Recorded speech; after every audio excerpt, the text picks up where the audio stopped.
farm tour, walking around. Haven't been back in a week or two. Got busy with classes, but now I have a little bit of break this week before I get it going. So main thing I'm going to do is just check the farm, take you guys on a little quick tour. Everything's grown a lot. We've been getting a lot of rain. That hasn't stopped one bit, but we're encountering some mechanical issues. I gotta fix some irrigation, and then I gotta take a look at we think one of our big trees is actually killing. It's not a good place to plant. If I actually knew where and how to do it, I probably wouldn't have planted those there. But we had a little Seedling harvest over here. It's looking pretty good, and our Carolina Reapers have come back, so hopefully don't step on a cobra. So we have a lot of good growth everywhere, but it looks like our Reapers have rebounded, so I did not actually kill them. Maybe one or two, or like 20. So we're still, looks like we're affected by mites. Maybe these guys get attacked, but I actually see our first grown Carolina Reaper right in there. Let's look at this little guy. So we have our first Carolina Reaper pods. That's good to see. We have some persistent tomato plants where they were. This one looks like it's done. That is a tomato plant restarting itself. So these guys, that is an eggplant. So I have a lot of bushy stuff growing out of here. As they get fed, they continue growing. But overall, it looks pretty good. We're still really suffering from the mites. They're really getting attacked. They look like little crispy leaves. So we still have those issues to fight, but looks like we're getting them back, and they're starting to bush out a little bit better, make some flowers, and then hopefully start growing. So these guys are about 4 feet tall, and they're starting to bush a little bit more. So I'll probably give them a little more nitro just to actually feed them and get their leaves back. The leaf growth is kind of tiny, but I don't see anything else. I don't see any other big pods like that one, which is just the way it is sometimes. Sometimes you win, sometimes you lose. So we're just gonna do some quick checks today. We got a lot of work to augment in the afternoon, got a lot of maintenance to do, and then we only have a couple guys helping us right now. But you can see, look at the persistentness of the tomatoes, where I grew tomatoes in here, and they find a way. I think that's nature finds a way. It always does. So here we got a couple pods on this one right in there. Let's see if I can get that one. Oh, it's a good picture. So here we got a couple good pods of Carolina Reapers growing. Not as many, so we have like 4, 5, 6, 7 pods on this one, and then a couple other mite damage. It's least affected by mites. So again, it seems like peppers just really suffer from mites, and we didn't have an issue over here. If you notice, with our local Seedling, not a lot of mites, and these are very old, and we're not really proactively treating for mites on a weekly basis. We're kind of letting it just go. So weird that the Reapers are getting so affected by mites, but it could just be a number of things. I did kind of stunt them back pretty bad when I zealously treated them for mites before, but it is what it is. Always learning. Look at that. So at least we do have some Carolina Reapers. Most expensive Carolina Reaper will be from this farm this year. So we'll get that. So this is what I was hoping for. I was hoping for more of a bush type where it gets really good and bushy, and then I can actually shape it and prune it. But what's happening is I'm getting some that are very sickly looking. So I don't know, that's the best way to describe it. And this one's actually color changed. So I don't know. I'll figure it out. I'll go read some more on them and see if I can find out. I haven't seen anything from the actual maker Carolina Reapers when he did it, so who knows. Let's go see what Trina's up to. Looks like she's on the phone. It's like the only place we get cell phone reception. Let's go sneak up on Trina.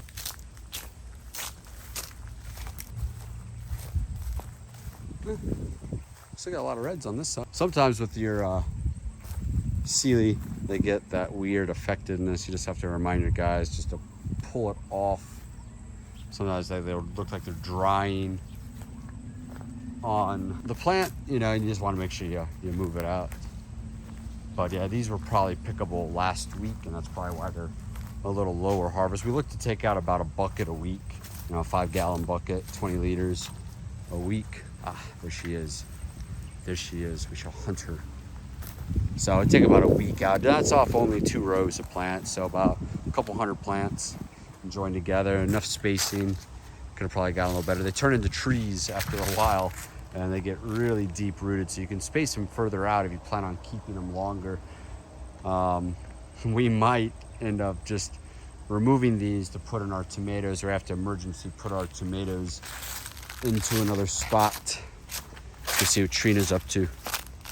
What you doing, boss lady? All right, let's go into this. So we'll go back on this side. We gotta go check Greenhouse 1 irrigation. It's been to text the shit out of my neck. I have to go check out Greenhouse 1 irrigation because our guys reported that it takes like all night to fertigate. Well, that shouldn't happen. It should take a maximum of 30 minutes. So there's either a clog, there's not enough power, or user error. Mainly it's user error for most parts. Clogs there could always be that. So let's go into Greenhouse 1 and take a look at the fertigator. Let's see what's going on here. All right, so main things with fertigation is it'll drain and suck through these tubes right there. So when you have a fertigator, you have your different compounds. I made it very easy. You know, you have blue, it's phosphorus based, and then that'll be for your calcium based. You don't mix the two. So we never mix, so it just makes it very easy. So blue is phosphorus based, calcium is yellow, and then as long as they're separated, they can mix on the line, but they're not going to damage or gunk up or clog up. That's kind of what happens with the residue in there. So I'm going to run the pump, and see what's going on with that and why it's draining so slow. It definitely shouldn't at this stage of the game, because it's very basic irrigation. And here we've kind of been we killed our pepper crop. It just wasn't doing good. There's just a lot more love and care that needs to be done on it. So I think what we're gonna do is we might do the tomatoes in here, and we'll just change that up. But we need to be up here for about a couple of days straight just to get everything sorted out. Luckily we have a good infrastructure already here. It is actually transferring the plants, which reminds me, let's go take a look. Let's go take a look at those plants, and we'll see why we're in like rush mode. And this is one of the things that we've been having is hot, cold, rainy, wet to dry. Today's a nice dry day. Normally it'd already be raining at 3 p.m. in the afternoon. We're not extending our Greenhouse 3. There's not much work being done on it, just a lot of other projects going on. But in here we have explosive growth. Oh, the plant life. So they have to go. We're already getting tendrils, I see. That's these little guys right there. So we're getting tendrils. That's the sign to get these guys in the ground. Also a little bit of yellowing. And then our tomatoes, these guys were topped, and they have taken off magnificently. So they are ready to go in the ground as well. They're about a foot high. That's time to go. Out here, we have our sweet corn. Seems to be doing really good, at least a couple rows, but now we're behind because we're behind on our projects. We're having a labor turnover into that, trying to get guys here. So we have that. So I see germination on, this is the second batch. Right here, you're gonna see just through to the height versus this is the first batch. So once you see sprouting over here, we clear the next side, and then we plant another set of corn. So I'm probably gonna let this catch up a little bit, and then we'll do it so we'll have a little more succession in between. So what's gonna pretty much guarantee that we're gonna have every week a nice corn harvest, which is good, especially towards the fall section. And you know, I've saved the best for last. We're gonna go take a look at our pumpkins. We're gonna take a look at our Igor and Cinnamon Girl, which is the prized jack-o'-lantern type pumpkins. So here we have our gourds. They're looking good. These two rows look okay. I figured about 10 to 20% in losses. So we go navigate over here. Now this is our cinnamon girl and Igor, and yes, we already have our nice fruiting. Most of the plants are producing between 2 to 3. So we have a third one there. That's a female one. And we have a pollinated successful fruit. Now we're going to move into crop protection management for fruited and filling. So this one has 1, 2, maybe 3 on this one. I can't really see the other side of it, but at least 1 solid one. And then this one over here has a little bit of that, but the top leaves look really good, and it's produced a fruit. Go back over here. There's some better ones over here, a little bit bigger, that are starting to, and they start looking like watermelon in that sense. So you have to do it. So over here, I grab these vines up, and this is where you don't want to, especially when they're getting to this stage, you don't want to mess with that. Like umbilical cord is the best way. You want that to say, but sometimes I have to kick that vine out because it's invading my territory, and this is my pathway, because in probably about another 2 to 3 weeks, I won't be able to walk in the field. Otherwise, I'm going to step on that. But look at that. It's a beautiful pumpkin, so it's going to be a nice one. So it looks like we'll hopefully have enough for our family, friends and family, but not a commercial viable operation just yet. But enough to, hopefully recoup our ROI on this, because oh my God, it's been a nightmare working this one particular patch of land. But I think we're doing good. Like here's me moving this. I just picked it up gently, of course. Always gently. Pick it up gently. I tell my kids. And then I moved it over here. And this one's delicate because it's all growing off the same vine. So here we got a nice big fruited one. Another one started there, and then I kicked it over there and I said, get out of here, it's my spot.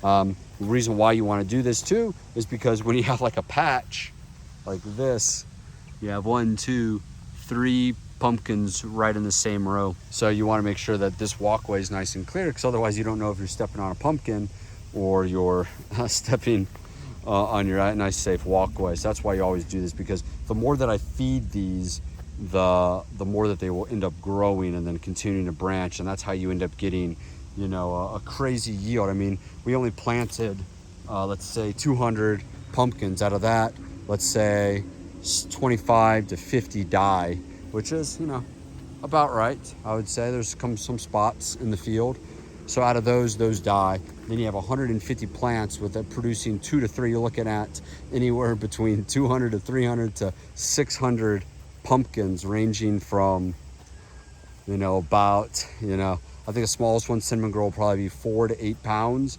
and then the other ones can be up to 30 pounds. We didn't get the American the Atlantic Giant, which is a huge pumpkin to grow, but we'll try that probably next year. But they can go really good, and this is a good example of it just starting to really vine away from itself. At least we looks like somebody came and moved it and got it. So this is a good one. So that's the thing, is we can end up with like a full truck of pumpkins and not even know it. So this is a good shot of how it's slowly starting to navigate into the field, and as it grows out, it's going to invade this area, and then once it invades, it's going to produce top cover, hopefully kill off most of the weeds. You don't really have to worry about the weeds too much. It's going to find a way to get around, so I'm not really too worried about it at this stage. I say that now, but probably when it messes with my harvest, then I'm gonna be a little upset. So yeah, this is about a month, right? The 15th, yeah. This is a month, 30 days, 31 days after transplant. So I figure about 3 weeks in the nursery. That's really how fast they are. These cucurbits, they really grow pretty fast, as you can see with the growth rate on here. But they're just amazing plants, and they're getting super high. So with that, it's only been like 7 weeks total, and it's mid-August. So we're looking to carry these guys through to a harvest date of around, I plan, the 15th of October. So everyone can get their jack-o'-lanterns, everyone can enjoy their spoil. So I'm going to try to keep these guys alive for another 2 months, another 60 days, and then we'll harvest it, and then I can rest. But you can see like some of these, this is the Igor, just how big that vine is compared to some of the other ones. And this is all Igor. And this one, this is a mixture of Igor and Cinnamon Girl. But you can see that Igor just really wants as much space. I thought it was crazy. Like I was like, oh, how do you plant pumpkins, right? Apparently if you want to get like a 200 to 300 pound pumpkin, you need 75 square meters of space per plant. So there's a way you can train it to get that. So yeah, we're not ready for that one quite yet. But yeah, this has been really nice to see, other than a couple little shortfalls in our field, probably planting, but at least we now have a second test that don't plant anything next to the tree. Let that keep going. So yeah, it's been pretty good. I mean, I see a lot of flowers. I see a lot of male flowers. We want to see the female flowers. Let's see where those are at. Male, lots of males. Those are always the biggest ones. We're looking for the female ones. It's like a Where's Waldo. Let's go take a look, because the last ones were actually on these. They were branching out. See how they branch, and another one. So as long as I keep these guys good, we might have a lot more pumpkins. We might end up with like 1,000 pumpkins at the end of this, such as commercial ready at that point. I would say a small commercial operation. So I don't see any there, but it looks like it's really starting to invade. We still have those weird holes. Not sure what those are about. I always shoot this other one. So we'll talk about like some of the pests and stuff. I haven't noticed any other disease type, but I have noticed that whatever we do grow gets a little bit. There's a little bit of bug right there. We do have some leaf munchers, so I'm gonna treat for that, but I don't see any of the leaf miners, and those ones that kind of leave like little racetracks in there. But some of these leaves, I mean, you just see how big they end up being when they really get big, and that's what I'm looking for. We're looking for that nice dark vine right there. Look at that. Compared to that, so you got a light one, and then you got a dark one. Looking for that nice dark color change. Ooh, there it is. There's a female pumpkin. Look at her, all germinated. Sweet.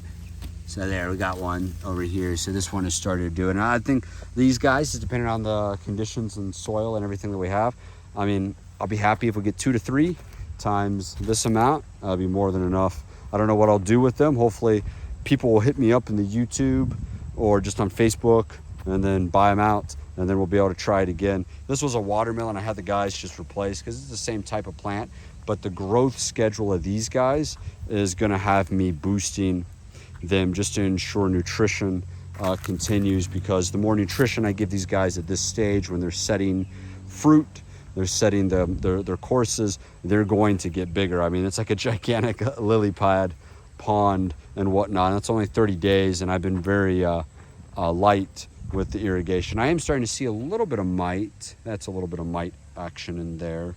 You can see that. So it looks like mites are present even in the pumpkin. Here's a good one right here. So a little bit of stunted on this one, but you can see it's starting to grow itself out towards the left there. So craziness. This is really cool to see. I'm really amazed at how well it is. Like this one, you have a little bit here, a little bit of yellowing, and that could be any number of things. Again, I'm not too worried about it yet because I'm not sure what it's actually doing. It might just be repositioning itself to find the best sunlight in this field, and that might be left or right. So I'm just kind of letting it choose where it wants to go. But this is a good picture right here where it really sits back and overlaps each other, and then they fight to get higher and higher. This might be a little bit, this is that leaf miner, but this is the first one that I see it on, but it is actually all of it. So you want to come in and treat and spray, and you really want to do, you know, you're not going to be able to walk into the field in about another month. It's just going to have to look at it. So we got to get a lot of systemic protection on these this crop, otherwise we will lose to nature. And like I said, you're looking to lose 25% of whatever crop you put in the ground.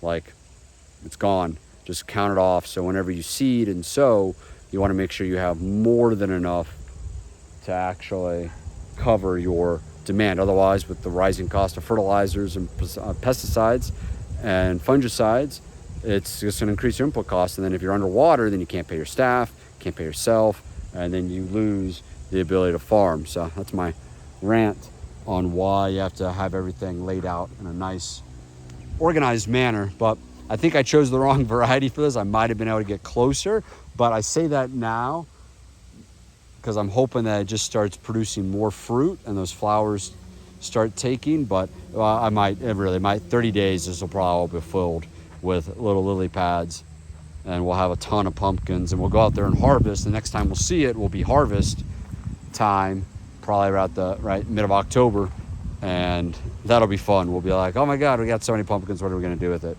So yeah, so this gourd, looks like we're only gonna have a little bit of daisy gourds. This is just a mix. They have like wings, they have the flat little hats, so we have a little bit of their taking effect. That one, yeah, pretty sure the tree's killing. The only reason I say that is because the watermelon are affected too by it. So got Trina over there doing stuff.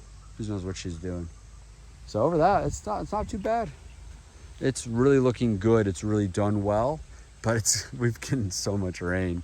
We have to really keep back these weeds. So I might have to come in here and do a de-weeding, a gentle de-weeding, just one more, and see if we can till it up, and then just get it to where the pathways are usable. Just give me another month of spraying on top of trying to get all the tomatoes and cucumbers, which are ready to go in the ground. And those are the ones I really wanted to have the best experiment for, was the tomatoes, because those are a way that we can only plant about 500 tomatoes and we can get 10,000 pounds out of the tomatoes. And that's the one experiment that I really want to prioritize over the cucumbers. I love cucumbers. I mean, who doesn't like a big fat cucumber, right? I mean, come on, it's delicious. So, and some tomatoes to go with it, right? So we're going to definitely make sure that those get in the ground. So I don't know if I'm gonna have to split it up when I take a look at the irrigation and see why it's not pumping in a timely manner. So yeah, no worries. Get you guys in the next video.